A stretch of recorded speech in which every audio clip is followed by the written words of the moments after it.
This presentation is about minorities in America.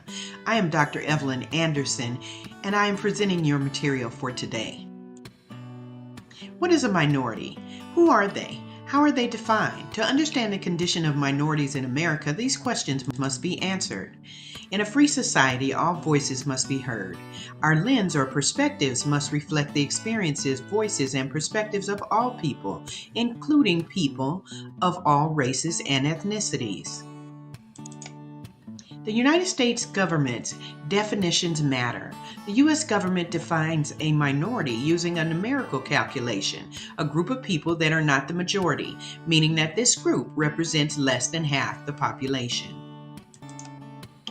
What do the numbers indicate?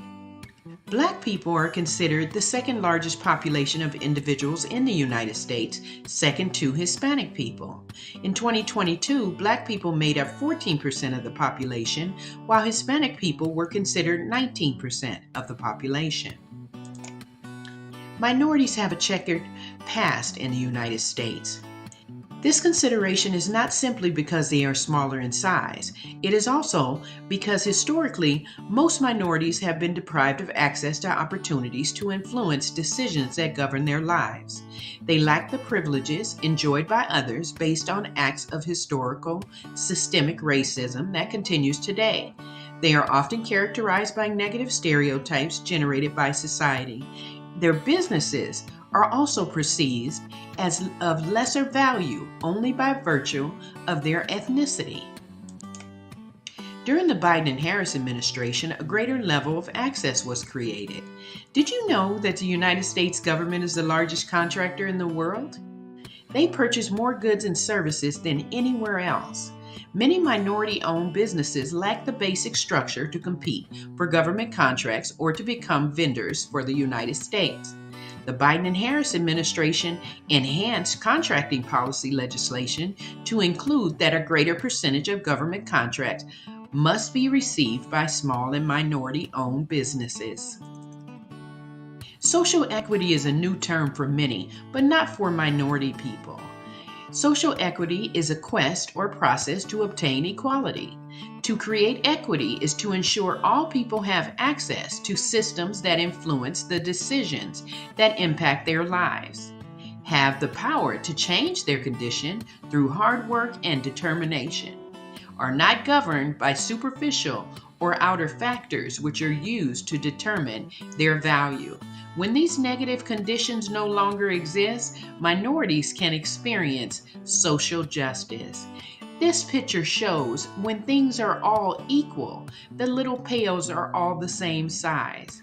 When you're trying to achieve equity, if one group has more of an advantage over another group, the scales must be balanced by the systems that govern the process.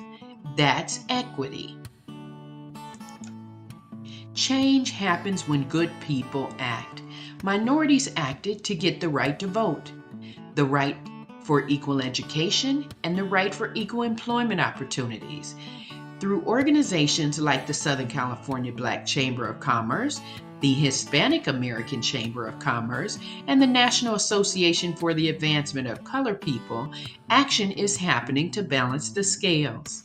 These organizations create opportunities for minorities to commune and collaborate with others, to discuss topics of race relations in a safe place, and to dispel the beliefs that their products and services are in some way of lesser value than others.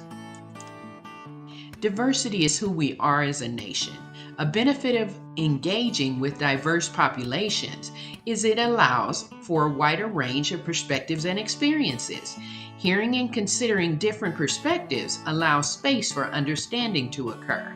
Understanding can lead to more effective responses to the racial and ethnic challenges faced in society. It is to understand that the term minority is inclusive of everyone, and we are all brothers and sisters who share the same struggles. Achieving balance is the work of everyone. Working to balance the scales of social justice is everyone's responsibility. All citizens are accountable for the inequalities that exist in our society. Change organizations are just the beginning. Changing the narrative is the goal. Changing the narrative that minority owned businesses cannot compete for large scale projects, government contracts, or become vendors for the United States government is necessary. I believe that through creating better structures, establishing strategic partnerships and collaborations through organizations like the Southern California Black Chamber of Commerce, the American Business Women's Association, and the National Association for the Advancement of Colored People, can increase competitiveness for these groups. Business structures are essential. Business structures will include adhering to basic business practices like participating in the standardized banking system, filing required tax returns, becoming certified as minority-owned businesses, and obtaining required licensings and registrations. Business certifications provide access to set-aside contracting. SAM.gov registration is a requirement for government contracting. Having up-to-date tax returns, financial statements, and licensing are also essentials for securing contracts and vendor relationships with the government and big businesses in the United States. Strategic partnerships are also key. We must learn to trust each other, to dispel the myths that plague our cultures. One being that we are not trustworthy. We must meet, confer, and build alliances with minority-owned businesses. Together, our resources will build stronger proposals, work through the structure provided by organizations where the mission is to balance the scales of injustice. Together, we can take advantage of the access that we now have. Together, we are stronger. Together, we can establish social justice and the equity that it provides.